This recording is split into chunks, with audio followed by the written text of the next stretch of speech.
Bueno, pues buenas tardes. En primer lugar, agradeceros a todos que estéis aquí compartiendo estos ratitos, hablando de historia, que para mí es mi vocación. Muchas gracias al Ayuntamiento, en especial a Juan Molina, al concejal de Cultura, que desde el primer momento todo lo que le hemos pedido nos lo ha concedido. Gracias a Manuel y a Andrés. Es un honor para mí compartir esta mesa y espero algún día alcanzar el nivel que ellos tienen. Y, por supuesto, gracias a Emilio. Queda ya lejos de aquella conversación en septiembre, cuando me ofreciste hacer algo sobre Casedro de Reina, y de ahí sacamos la idea de hacer estas pequeñas jornadas de historia en monasterio. Y en ello estamos. Son las primeras. La idea es que esto vuelva el año que viene. Hay entre el público jóvenes historiadores de monasterio que yo les invito a que el año que viene participen. Y nada más, yo voy a empezar a hablar de esa ponencia, de ese tema, un tema que me propuso Emilio, que yo hablara de la mujer en la Reforma, que es un tema que yo en gran parte desconocía y que gracias a esa propuesta de Emilio pues he podido estudiar. Y si os parece, pues voy a empezar con la conferencia. Yo voy a intentar ser breve, me cortáis cuando queráis. Y bueno, lo primero que hay que hacer con el tema de la mujer y la Reforma protestante es lo que yo le digo siempre a mis alumnos.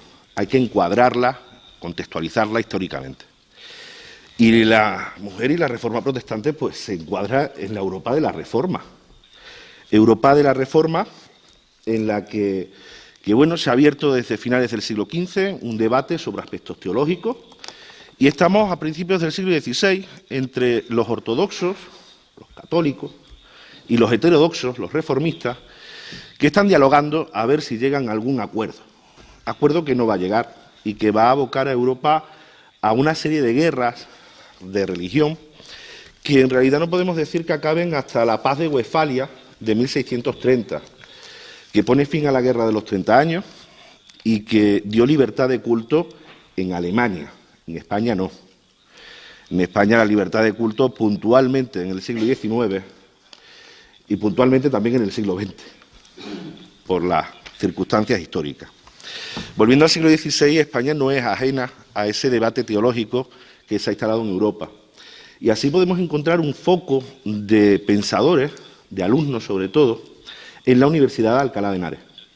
En esa Universidad de Alcalá de Henares hay estudiantes que muestran interés por ese debate de ideas religiosas que va a llevar al cisma de la Iglesia de Europa. Y que, en principio, ese círculo de estudiantes, algunos profesores, pues no son reformistas. Ese círculo, pues en realidad lo que son es erasmistas, seguidores de Erasmo de Róterdam, siguen dentro de la ortodoxia católica. Pero es cierto que a base de estudiar, de debatir entre ellos, pues van a llegar a algunos conceptos que podemos decir que son luteranos. Pues nada, abrazan conceptos como la justificación por la fe, abrazan conceptos como rechazar la utilidad de las obras y rechazar la utilidad de los santos. Los principales nombres reformistas están dentro de este círculo y así ahí encontramos a gente que ya se ha nombrado aquí, a Francisco de Vargas, a Constantino de la Fuente o a Juan Gil. Juan Gil es el conocido como Doctor Egidio. Acaban apareciendo en España dos focos, dos círculos reformistas, uno en Salamanca y otro en Sevilla. Y aquí es donde tenemos que encuadrar el tema de nuestra conferencia. Yo me voy a circunscribir al de Sevilla, por cercanía, porque es mi alma mater, soy de la Universidad de Sevilla, y por tiempo. El círculo heterodoxo sevillano, además, es el más importante en cuanto a que es el más numeroso. Y es el más numeroso porque tenemos que entender que es la Sevilla del siglo XVI. Sevilla es una ciudad cosmopolita, una ciudad en la que está la Casa de la Contratación, a la que llegan barcos desde América, y que al olor del dinero, al olor del comercio, pues llegan hombres y mujeres de todo el mundo y con muchos pensamientos diferentes. Y ahí es donde vamos a encontrar pues este círculo reformista. Círculo reformista en el que fue muy importante un personaje que es el doctor Egidio. El doctor Egidio fue canónigo magistral de Sevilla, un cargo muy importante dentro de la catedral.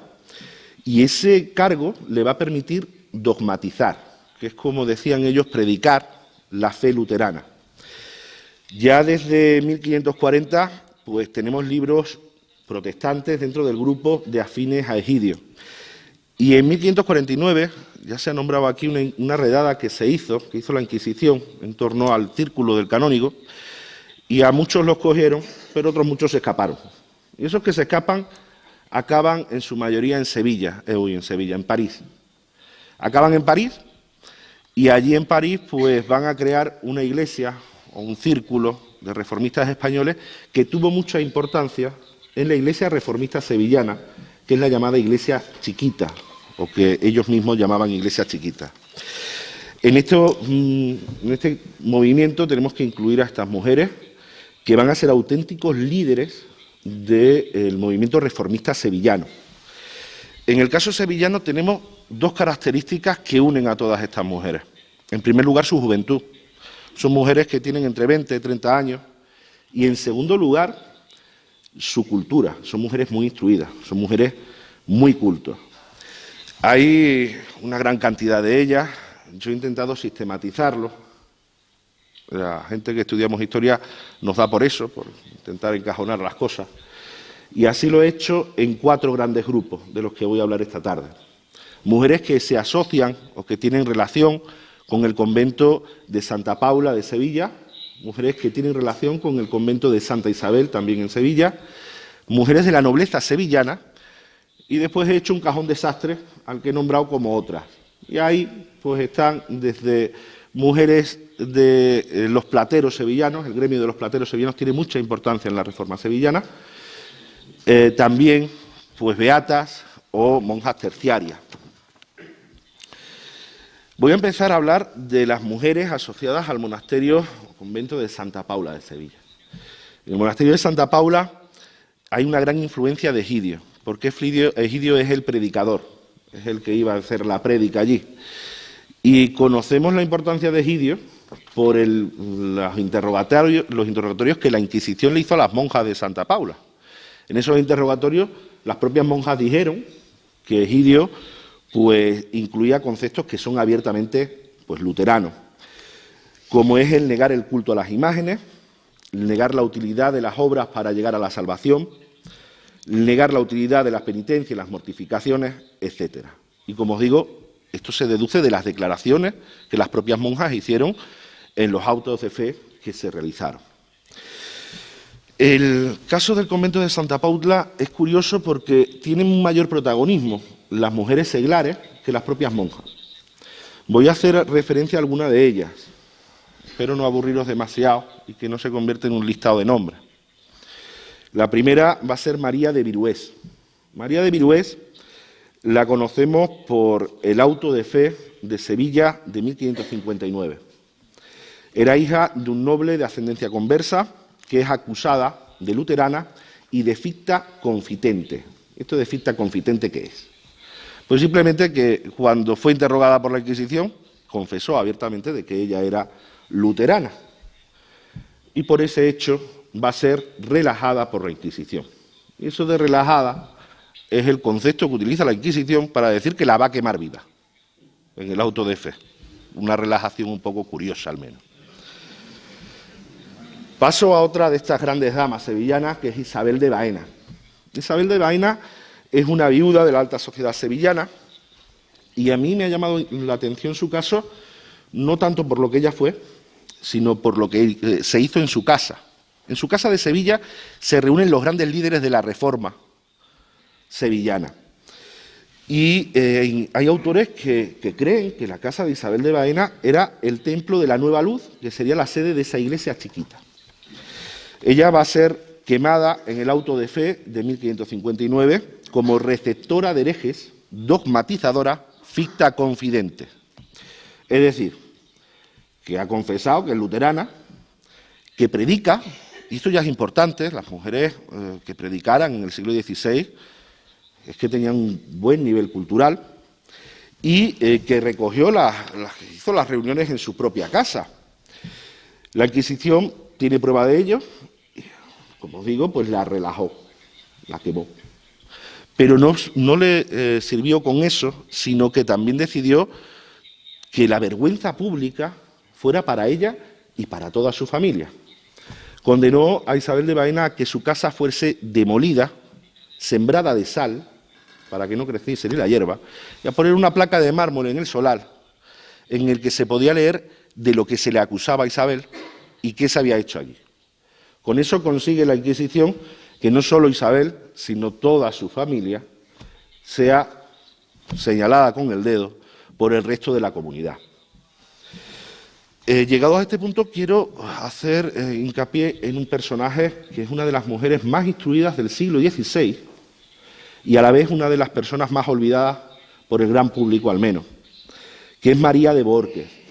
María de Bohórquez es hija ilegítima de Pedro García de Jerez, que era un arrendatario sevillano que tuvo importantes cargos dentro del gobierno municipal.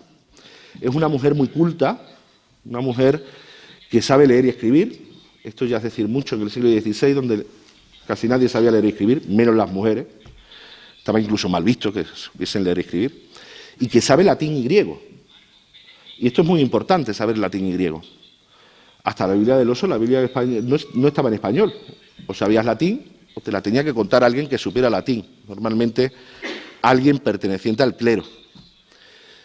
María de Bohórquez accedió directamente a la Biblia, al Nuevo Testamento, al Antiguo Testamento, y la educación de María, que se la va a dar el propio doctor Egidio, pues giró hacia el luteranismo.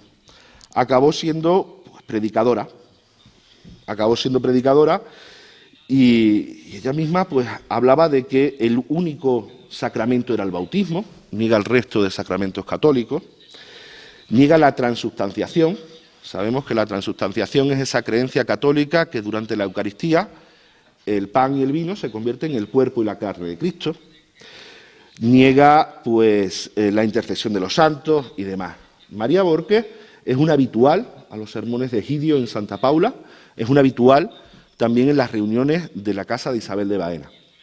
Al final María pues es detenida por la Inquisición, metida en los calabozos de la Inquisición de Triana, y allí pues ella va a confesar sin tener que torturarla. Es que ella no se avergonzaba de ser luterana, lo confesó rápidamente. Eso no le libra de la tortura. Va a ser torturada intentando que diga nombres de otros miembros del círculo luterano sevillano. María resistió hasta que llegó el momento que ya no pudo resistir más y decidió dar un nombre. El nombre que va a dar va a ser el de su hermana Juana. ¿Y por qué dio el de su hermana? Pues porque su hermana no era luterana. Su hermana conoce que María es luterana, eso es ya un pecado, es una falta para la Inquisición, pero María piensa que esa falta no le va a llevar hasta el cadalso, no le va a llevar a que sea quemada. Lo cierto es verdad que la pobre Juana entró en los calabozos de la Inquisición, pero de allí no salió andando. Murió en los calabozos sin que sepamos bien por qué ni cómo. Vuelvo a María y nos la encontramos en los calabozos de Triana, y en esos calabozos de Triana era visitada regularmente por clérigos, por curas, por monjes, que intentaban convencerla de que su fe, el luteranismo, era un error y que tenía que volver al seno de la Iglesia Católica. El problema es que María de Bohórquez se ha leído la Biblia, se ha leído la Sagrada Escritura y rebatía constantemente lo que los clérigos le decían. Tenemos que volver a ponernos en el siglo XVI. La mayor parte del clero en el siglo XVI no está instruido, no está educado. Y es verdad, aunque es verdad que a María la visitaron alguno que otro teólogo. No consiguieron convencerla y María fue condenada como hereje dogmatizadora de la secta luterana y pertinaz hasta el tablado. Eso de pertinaz hasta el tablado, ¿qué es? María no se arrepintió nunca de ser luterana, de su creencia, ni siquiera cuando ya estaba subida en el cadalso para morir. Nos la encontramos así el día 24 de septiembre de 1559, saliendo de los calabozos de Triana para dirigirse hasta la plaza de San Francisco de Sevilla, donde se va a hacer el auto de fe. Tenéis que entender que un auto de fe en el siglo XVI es una fiesta, aunque nos choque. Es una fiesta a la que va gente de todos los pueblos, gente de toda la ciudad, y que la gente que no cabía en la plaza de San Francisco pues se ponía en el camino que llevaba desde los calabozos hasta esa plaza. María ahí pues intentó predicar, y como se ha dicho anteriormente, pues lo único que pudieron hacer los soldados que la llevaban fue poner una mordaza, para que no hablara. Ella intentaba convencer a la gente de su fe. También llevaba un hábito, como todos los condenados por la Inquisición, un hábito de penitente, curiosamente muy parecido a los que llevan los penitentes en la Semana Santa, y en los que normalmente se bordaba el pecado que habían cometido e incluso la pena a la que habían sido condenados. Así llega María con su hábito, su mordaza, junto con otros muchos, a ese auto de fe de 1559, a la plaza de San Francisco, y allí hubo mucha gente que se apiadó de ella. Se apiadó de ella por su juventud. María tenía 26 años ese día. Y se apiadó de ella por su inteligencia, por su sabiduría. Le pidieron al tribunal que antes de quemarla la quemaran. Pero eso era algo que se solía hacer siempre y cuando el reo se arrepintiese y volviese a la Iglesia Católica. María no tenía intención. Entonces llegaron al acuerdo de que con que recitara el credo, pues se le mataría antes. Y es lo que va a pasar. María recita el credo y es ajusticiada con garrote vil para posteriormente ser quemada, pero una vez muerta. Es el que está sonando.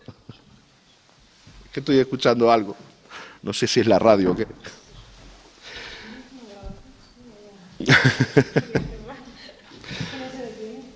Bueno, pues voy a seguir, ¿vale? Si os parece, no te preocupes. Yo voy a seguir con mi disertación y una vez que hemos quemado a la pobre María después de muerta, vuelvo al convento de Santa Paula y allí Egidio ya no predicaba porque ya le había echado mano a la Inquisición y buscan a otro predicador y encuentran a un tal Juan González.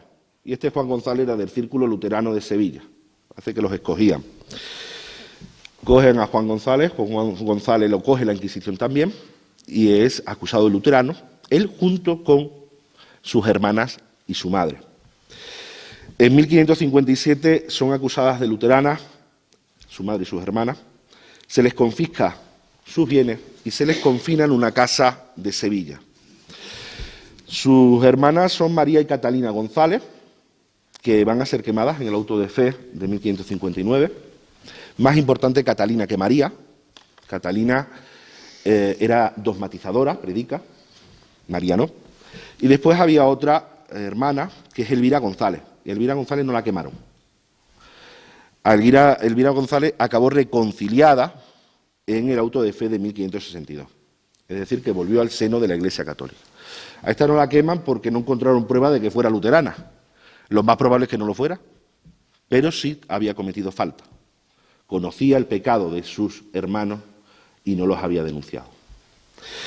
Termino con el convento de Santa Paula hablando de otra mujer que es María de Cornejo.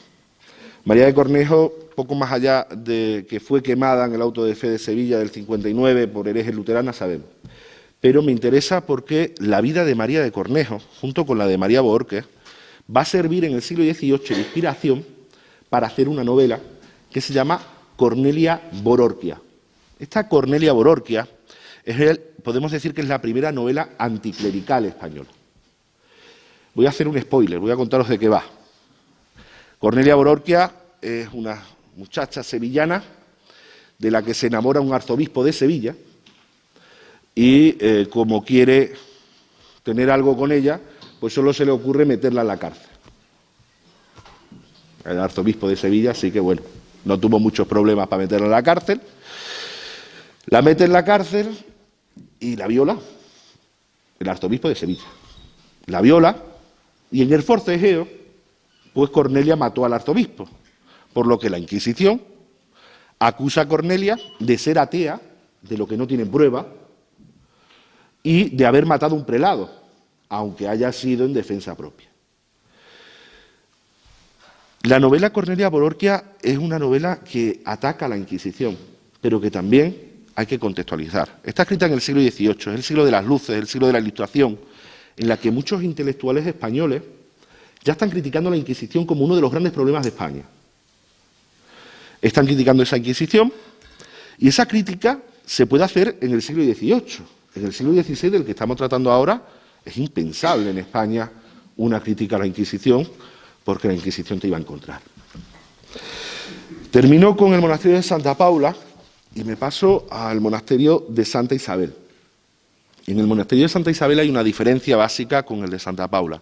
La importancia de las mujeres, de la reforma religiosa, no va a estar en las mujeres seglares, sino que va a estar en las monjas.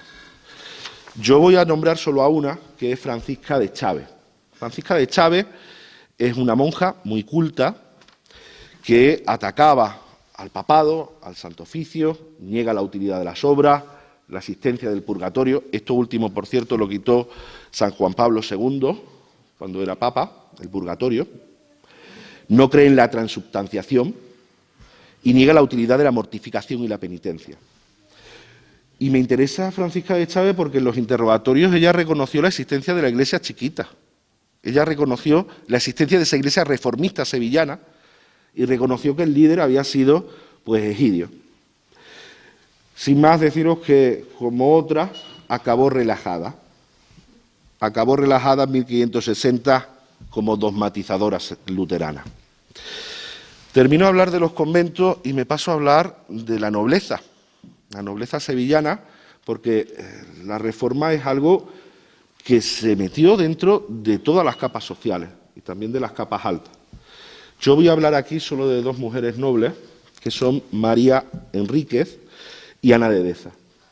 Doña María Enríquez era hija del capitán general de Sevilla, Fernando Enríquez de Rivera, y de Inés Portocarrero, casada con un primo suyo, Pedro Portocarrero, marqués de Villanueva del Fresno. Por tanto, María Enríquez es marquesa.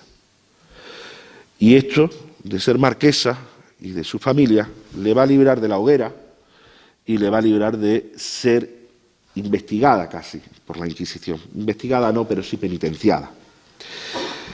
A pesar de que desde 1557 la Inquisición tiene prueba, o está tras la pista de María, a la que se relaciona con el círculo del Colegio de la Doctrina de los Niños. Se relacionó con grandes líderes de la Reforma, como fue Constantino de la Fuente o Egidio, y se confirmó que María Enríquez, la marquesa, pues aprovechando de que era marquesa, en 1562 consiguió entrevistarse con algunos de los que estaban encarcelados en el castillo de Triana, en las cárceles de la Inquisición.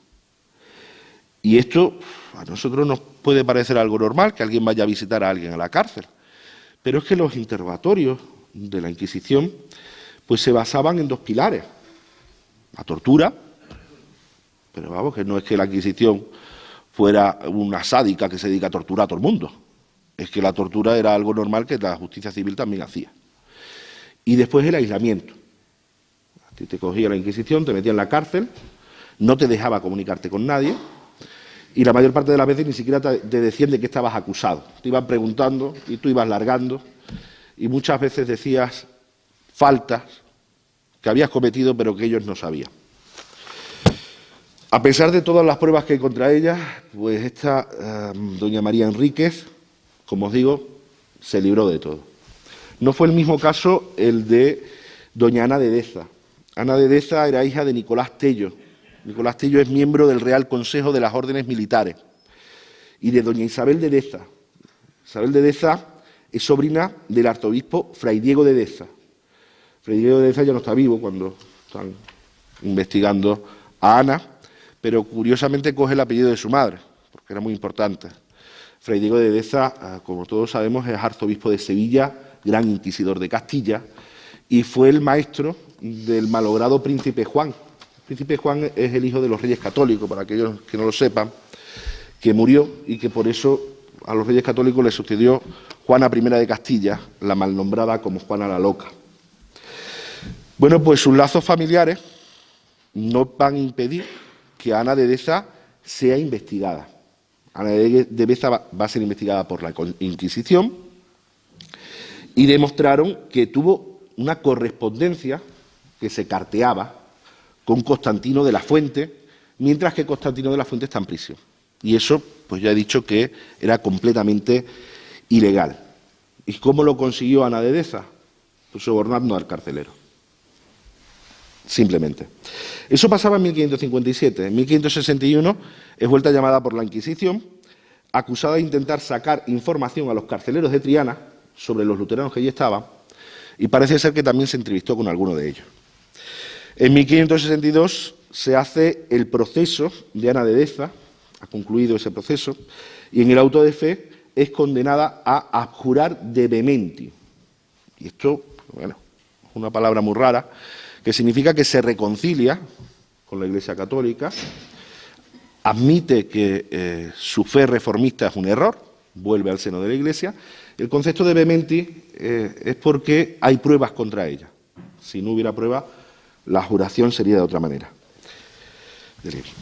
La confiscación, se le condena a confiscación de bienes, de una tercera parte de sus bienes, y a reclusión durante 6 años, supuestamente en una casa de Triana, de la que solo puede salir una vez al día para ir a Santa Ana a escuchar misa, a confesar y a comulgar, algo que los reformistas no aceptaban como sacramento. Bueno, pues tras 4 años en la casa de Triana, Ana de Deza acabó su pena en casa de uno de sus hermanos, que para eso era rica, para eso era noble, tanto tiempo en una casa encerrada. Termino con las nobles y voy pasando a otras mujeres, tipo de mujeres. Me voy a parar en Isabel Martínez de Alba. Es una mujer viuda sevillana, de ascendencia judeoconversa, que se le va a acusar de lo mismo, exactamente de lo mismo que de Ana de Deza, de haber mantenido una relación epistolar, de cartearse con Constantino de la Fuente. El caso es que ésta cometió otro pecado. Constantino va a utilizar a Isabel Martínez de Alba para que le guarde libros de reformistas, libros que están completamente prohibidos en España. Le va a guardar esos libros y el día que la Inquisición llega a su casa a buscar pruebas de sus delitos, pues un hijo suyo, Francisco, llevó a los guardias de la Inquisición hasta donde tenía escondidos los libros. Francisco lo hizo pensando que bueno, como les voy a ayudar, pues no me va a pasar nada. Pero te tienes que meter en la mentalidad del inquisidor. Y el inquisidor, ¿qué pensó? Este me ha llevado hasta los libros porque sabe dónde están. Y si sabe dónde están es porque es luterano. Total, que lo van a condenar también. Isabel Martínez de Alba, en el auto de fe de 1562, también fue condenada a jurar de vehementi. A esta, en vez de 1/3 de los bienes, le vamos a quitar la mitad, que esta no es noble, y va a estar 10 años recluida en una casa de Triana. Como os he dicho, también van a acusar a sus hijos. A este Francisco van a ser un poquito más leve con ellos, porque llegaron a la conclusión de que había sido su madre lo que los habían metido en el luteranismo, y ellos, como buenos hijos, pues habían hecho caso de su madre. A Francisco, como os digo, lo van a condenar a azotes públicos, a pagar una multa por los gastos ocasionados al Tribunal del Santo Oficio. También se le condenó a no poder salir de Sevilla sin el permiso de la Inquisición, bajo pena de pasarte tu vida en galera, y tenía que ir diariamente a recibir catequesis, a recibir pues clases de la doctrina católica. Otra de sus hijas es Elvira de Albo. Elvira de Albo va a ser condenada a 2 años de arresto, a pagar una multa. Leonor también va a ser acusada, pero contra Leonor no encontraron pruebas. Como no encontraron pruebas, se libró Leonor de ir al auto de fe. Por lo menos te libras de la vergüenza pública, pero escuchó su sentencia en la capilla de los calabozos de la cárcel de Triana. Ella va a jurar de levi. A jurar de levi es que hay sospechas, pero no hay pruebas. Vamos, que saben que es luterana, pero que no han encontrado ninguna prueba para decirlo fehacientemente. Va a pagar una multa similar a la de su hermana.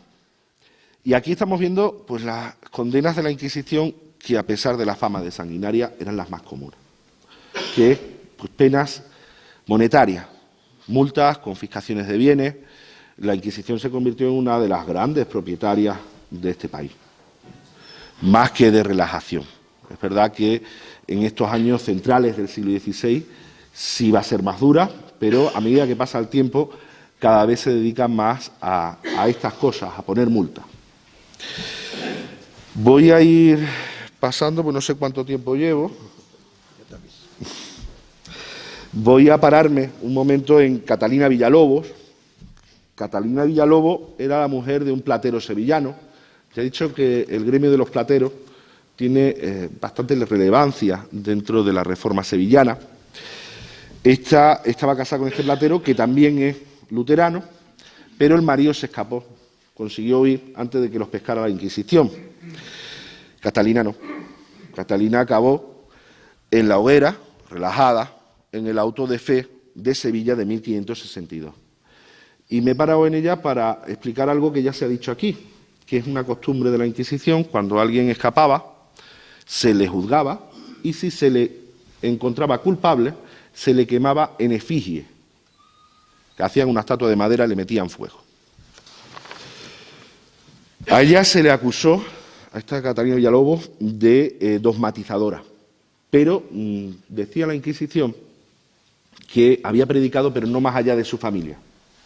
Y eso pues llevó a condenar a su familia. Llevan a la prisión en el 59 a una prima de Catalina, Leonor Gómez, acompañada de sus hijas, Elvira Núñez y Teresa Gómez, y de otra sobrina de Catalina que también se llamaba Leonor Gómez.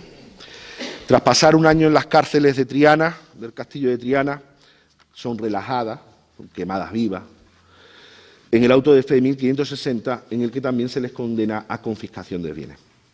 Y me voy a parar un segundo en Elvira Núñez, porque Elvira Núñez me va a servir para llegar a una conclusión. Cuando Elvira Núñez entró en las cárceles de Triana, Elvira estaba embarazada. El embarazo va a llegar a término, el niño va a nacer en las cárceles de Triana, porque los inquisidores en ningún momento la torturan durante el embarazo, ni inmediatamente después del parto. Después sí, después ya pues la van a quemar. La van a quemar en ese auto de fe que ya he nombrado antes. Entonces, ¿por qué me ha llamado la atención? Pues me ha llamado la atención por lo que pasó 2 meses después. El Tribunal de la Suprema Inquisición, que estaba en Madrid, pues mandó un requerimiento a Sevilla pidiéndole información, pruebas de que Elvira estaba embarazada. Inmediatamente el Tribunal de la Inquisición de Sevilla se dedicó a recopilar información, incluso llegó a mandar el testimonio de la comadrona que había atendido a Elvira y probó que Elvira había entrado en las cárceles de Triana embarazada de 6 meses. Pero eso me lleva a la conclusión, como os he dicho antes, de que en las cárceles de la Inquisición, exactamente igual que en las cárceles civiles, las mujeres en esta época eran violadas y a veces se quedaban embarazadas. Eso es lo que está buscando la Suprema, si había sido violada y por qué.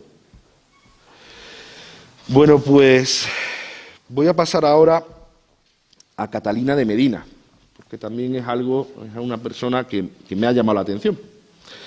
En 1560 la encontramos ajurando de Levi, no hay pruebas, solo sospecha, por cosas de la secta luterana. Ella es mujer de un jurado de Sevilla, Diego de Medina, y pocos años después de ajurar de Levi, pues es acusada otra vez por la Inquisición por lo mismo. Y esta vez ya, como es reincidente, tiene que ajurar de Vehmenti, ya tengo pruebas, y va a ser condenada a 10 años de reclusión. 10 años de reclusión en una casa de Triana. Me llama la atención porque Catalina se escapó. Catalina consiguió escaparse. Se escapó con Cristóbal Escalante. Dicen los textos que parece que había ayuntamiento. Eso de que haya ayuntamiento es que son pareja. Se escapan, pero la historia de amor de Catalina y Cristóbal no llegó a buen término, porque los cogieron en Valladolid. Los devolvieron a Sevilla y volvieron a las cárceles, a los calabozos del castillo de Triana. No van a quemar a Catalina, sino que la van a condenar otra vez a prisión, pero esta vez en un convento, que de ahí es más difícil salir. Voy a hablar ya solo de 2 mujeres más y unas pequeñas conclusiones finales. La primera mujer de la que quiero hablar es Francisca López. Francisca López es una beata, y por eso quiero hablar de ellas, por aclarar el término de beata en el siglo XVI. Las beatas en el siglo XVI no tienen ningún tipo de connotación peyorativo que puede tener ahora. Volvemos al siglo XVI, volvemos a hablar del siglo XVI. Una mujer en el siglo XVI tiene dos opciones, o te casas o te metes a monja. Para las dos cosas tienes que pagar dote. Es cierto que para casarte la dote era más cara, pero si eres pobre no tienes dote ni para casarte ni para meterte a monja. Y te conviertes en una beata.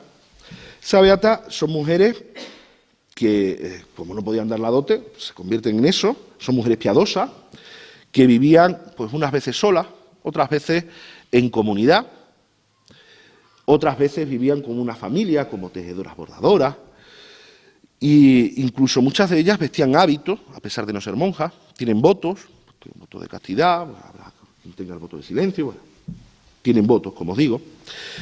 Y esta Francisca López, pues es una de estas beatas, una tejedora bordadora que vivía con una familia con la que se dedicaba a instruir, a enseñar a las mujeres de la casa las Sagradas Escrituras. Pues Francisca López acaba siendo acusada de hereje luterana y de estar casada con el cura Francisco de Zafra. Curas católicos no se podían casar, ni se pueden casar.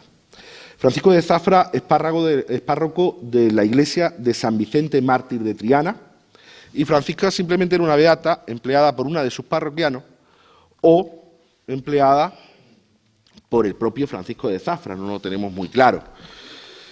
El caso es que las cogieron a los dos, bueno, miento, cogieron a Francisca. Francisco de Zafra se escapó y a esta pobre Francisca acabaron quemándola el mismo día que quemaban la efigie de su marido. Termino 5 minutos con Catalina de San Esteban, que también me interesa por otra cosa. Catalina de San Esteban es hija de la gobernadora de la Casa de la Doctrina de las Niñas. El nombre tan largo para decir que es un orfanato de niñas, en el que se le enseñaba a las niñas a ser buenas esposas y se le enseñaba pues las Sagradas Escrituras. Y Catalina pues era maestra aquí. Catalina es una monja franciscana terciaria, no vive en un convento, sino que se dedica pues, a otras labores, en este caso a la docencia. En 1562 descubrimos en un documento de la Inquisición que a Catalina lleva ya 2 años en las cárceles de Triana, que es condenada a jurar de vehementi y que se le va a prohibir volver a trabajar en cualquier sitio donde se explique la doctrina cristiana. A Catalina también tenía sus enchufillos, se le condenó a cárcel, a reclusión más que cárcel, en el convento más duro que había de esta orden en España, que estaba en Jerez de la Frontera. Pues termino ya, para no pasarme mucho, y voy a terminar con unas pequeñas conclusiones finales. Comentaros que el gran problema que tenemos a la hora de acercarnos a estas mujeres es que de ellas no tenemos textos. De ellas podemos acercarnos a través de los autos de fe de la Santa Inquisición y que eso nos puede dar una visión sesgada de lo que fueron estas mujeres, que fueron muy importantes, fueron gente muy culta, predicadoras, dogmatizadoras, como ellos mismos reconocen. También deciros que yo he hecho una selección de los casos que a mí, personalmente, más me han llamado la atención por unas cosas u otras. En Sevilla hubo 3 autos de fe. El 24 de septiembre de 1559, auto celebrado en la Plaza de San Francisco. El 22 de diciembre de 1560, auto de fe celebrado en la Plaza de San Francisco. Y el 26 de abril de 1562, también un auto de fe celebrado en la Plaza de San Francisco. Me estoy refiriendo a autos de fe relacionados con el reformismo. En estos 3 autos de fe desorganizaron el reformismo sevillano y a partir de este momento es cierto que ya no encontramos algo organizado, sino que lo que vamos a encontrar son casos aislados. En la pequeña relación que yo he hecho, pues ya os digo, he metido en la conferencia que tenéis en el librito este, hay más mujeres que yo no nombro, de las que yo he nombrado hoy, y yo he contado un poco, pues eso, los casos más particulares o más didácticos que me han parecido. Y para terminar, deciros que de la lectura de las causas que se abrieron contra estas mujeres, podemos deducir que en Sevilla, el círculo reformista sevillano, el círculo heterodoxo sevillano, no podemos decir que fuera luterano, o que fuera calvinista, o que fuera anabaptista, sino que es más bien una amalgama de todas esas ideas reformistas que están presentes en la Europa del siglo XVI. Muchas gracias por vuestra atención y espero no haberos aburrido mucho.